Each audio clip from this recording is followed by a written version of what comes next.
Olá, boa noite. O Jornal do Ônibus está no ar, com as principais notícias do mundo rodoviário para você. Novo lançamento na Marco Polo? Será? Esse é o principal assunto comentado desde ontem nas redes sociais. A fabricante com sede em Caxias do Sul postou ontem em seu Instagram uma imagem um tanto curiosa. Ela diz o seguinte: o que é ser protagonista para você? E finaliza dizendo: faltam 7 dias para vivermos uma história incrível juntos. Aguarde. Na legenda, a montadora coloca as seguintes hashtags: Marco Polo, transporte, mobilidade, novidades e em breve. Obviamente, a fabricante não vai ficar dando pistas de prováveis lançamentos que estão por vir. Porém, já dá sim para a gente ter uma noção do que vem por aí e especular possíveis novidades. Vamos lá. Me diga, quais produtos na Marco Polo carecem ainda de mudanças? A lista é até grande, olha só: Torino, Viale, Attivi, Senior, Ideale e os modelos 900 e 1050 da linha Viaggio. Analisando todo o contexto e vendo a necessidade de mudanças, eu creio que seja uma nova geração do Torino ou uma nova geração do Viale, até porque a fabricante usou as hashtags mobilidade e transporte, que são mais ligadas a ônibus urbanos do que ônibus rodoviários. Ou seja, tem sim uma grande chance de Torino e Viale serem contemplados com mudanças em breve, até porque ambos estão há mais de 10 anos no mercado sem atualizações e precisam sim urgentemente receber mudanças. As principais concorrentes da Marco Polo neste setor, no caso Caio e Mascarello, já fizeram mudanças, e a Marco Polo obviamente não pode ficar para trás. A tese mais lógica nesse processo todo é ser um novo Torino. Porém, poderemos ser surpreendidos. Os modelos 900 e 1050 da linha Viaggio ainda não receberam a atualização da família G8. Ou seja, a gente pode ter sim novidades nesse segmento também. Temos ainda o Ideale, que desde o ano de 2015 é outro que não recebe atualizações e pode ser também o modelo contemplado. Aí por fim ficaria o Senior e o Attivi. E sendo bem sincero, esses dois, no meu ponto de vista, não devem passar por mudanças agora. Isso porque eles tiveram atualizações recentes e não precisa haver uma pressa gigantesca para ambos receberem mudanças mais uma vez. Tradicionalmente, o Torino e o Viale recebem mudanças antes do Senior. Então, caso houvesse mudanças na linha de micros, primeiramente a linha urbana teria atualizações, e talvez até o Attivi entrasse nesse bolo. Importante ressaltar, tá, gente? Às vezes, nem é lançamento que a Marco Polo está pretendendo. Vai saber se não é outra coisa. Sei lá, alguma parceria, alguma sociedade ou algo do tipo. Talvez também sejam mudanças na Newbus ou na Volare. O jeito é a gente esperar. Outra coisa que é importante deixar bem claro: há cerca de 10, 15 dias, a Marco Polo, por meio do Ricardo Portolã, um dos diretores da empresa, deu uma entrevista para o portal Diário do Transporte, e nesta entrevista foi informado que neste ano a fabricante terá novos lançamentos e também novos desenvolvimentos. Além disso, foi informado que a linha G8 vai ter novidades. Afinal, neste ano, a Marco Polo celebra 75 anos. Porém, é importante eu deixar bem claro: eu não estou afirmando nada de que tal modelo X vai receber mudanças. Nada disso. O que estamos fazendo aqui é uma discussão e um debate para a gente tentar saber, ou até mesmo acertar, o próximo lançamento da Marco Polo. O que devemos mesmo é aguardar até a próxima semana para a gente realmente saber o que vai ser anunciado. A única afirmação desse vídeo é a entrevista do Ricardo Portolã. O resto, por enquanto, A gente está fazendo num esquema de bolão. Quem acertar, acertou. Quem não acertar, errou. Mas eu quero saber a sua opinião. Qual modelo vai receber mudanças? Sênior, Torino, Viale, Ideale ou outro modelo? Fala aqui nos comentários e responda a nossa enquete na aba Comunidade. Vamos fazer um bolão? Eu aposto no Torino e também no Viale. E vocês? Bora nessa? Vamos ver o que vai dar. O governo do estado do Ceará informou que a fabricante chinesa Iger desistiu de construir sua fábrica de ônibus elétricos no complexo industrial e portuário de Pecém. O governo informou que as exigências apresentadas pela companhia tornaram a realização do projeto inviável. Uma das exigências impraticáveis era a solicitação da Iger para que parte da frota de ônibus, eventualmente não vendida, fosse adquirida pelo governo. O projeto para a construção da fábrica vem sendo negociado desde o ano de 2022. O governo cearense chegou até a fazer visitas na fábrica da Iger na China. Contudo, as demandas da fabricante se tornaram inviáveis.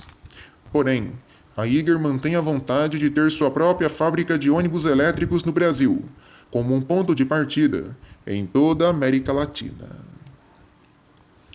Em 17 de outubro de 2022, o prefeito de São Paulo, Ricardo Nunes, publicou uma lei que proibia a compra de ônibus elétricos na cidade. Na época, o prefeito estipulou a meta de 2,6 mil ônibus elétricos na cidade até o fim de sua gestão. A meta continua de pé, porém, o tempo passou. E hoje, às vésperas das eleições, a cidade tem apenas 84 modelos deste tipo. E de lá para cá, 1.146 ônibus a diesel foram implementados no sistema, meio que burlando essa regra da cidade ter somente ônibus elétricos.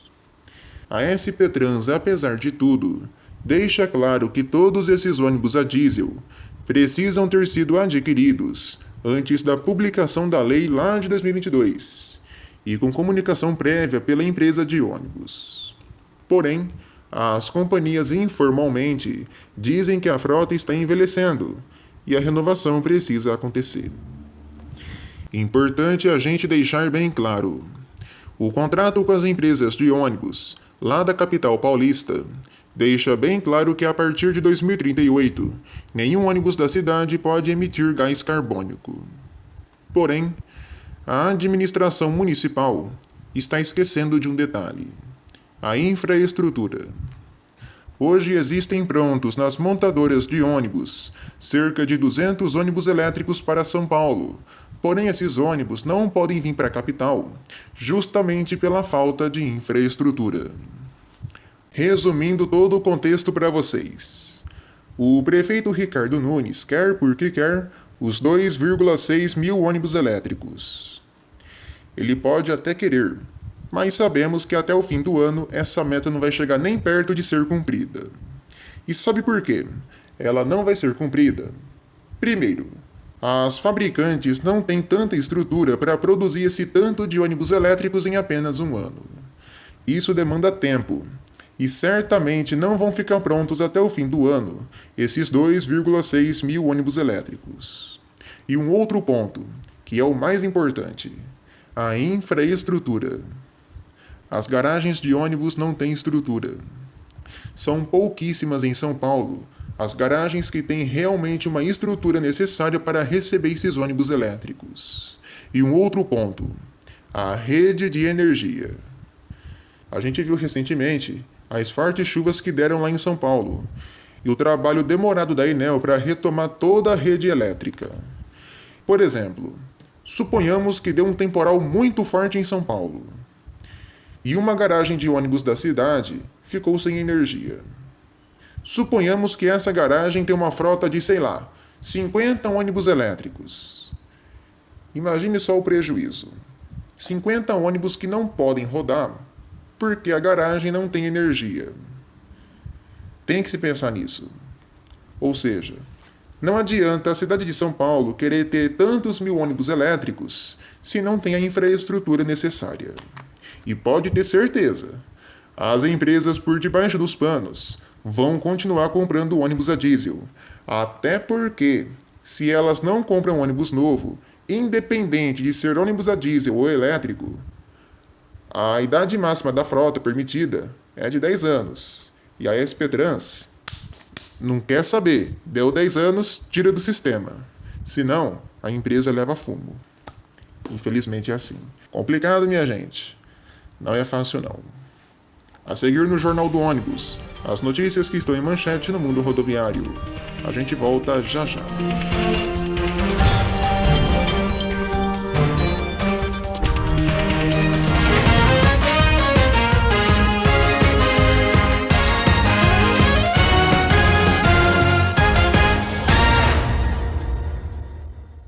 O transporte coletivo de Vitória ganhará reforço no Carnaval. Nos 5 dias de folia, serão pelo menos 83 ônibus extras. Em Vargem Alta, a Aviação Real Ita assumiu o transporte coletivo público da cidade. A empresa assume o serviço após a aquisição da Aviação Transparque. O Instituto de Pesquisas Tecnológicas do Estado de São Paulo foi incorporado ao convênio assinado em agosto de 2023 entre a IMTU e a USP para o desenvolvimento de um projeto de ônibus movido a célula de combustível de hidrogênio.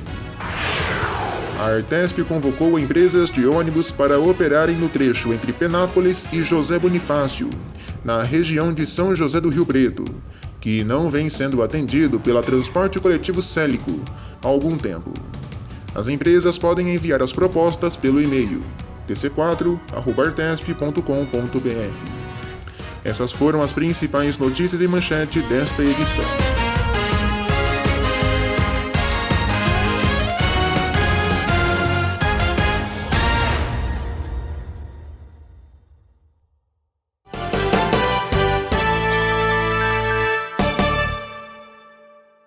Bora pro nosso sim ou não de hoje. Sim ou não, segunda edição, assim podemos dizer. Primeiro eu perguntei para vocês daquela questão da Marco Polo e agora eu faço uma nova pergunta.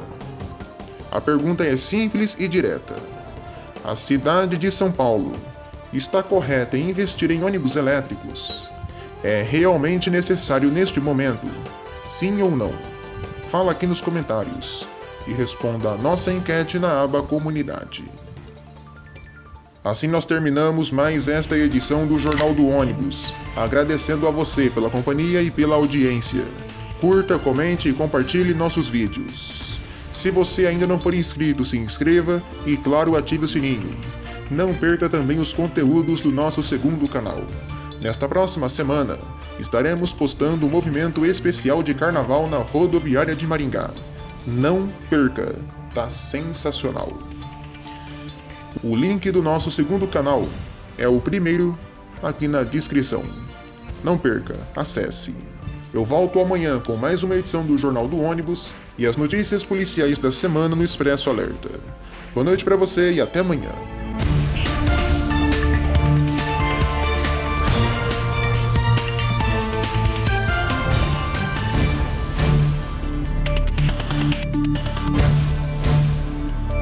Notícia, informação, prestação de serviço, atualidades. Tudo isso você confere aqui no canal Próxima Parada.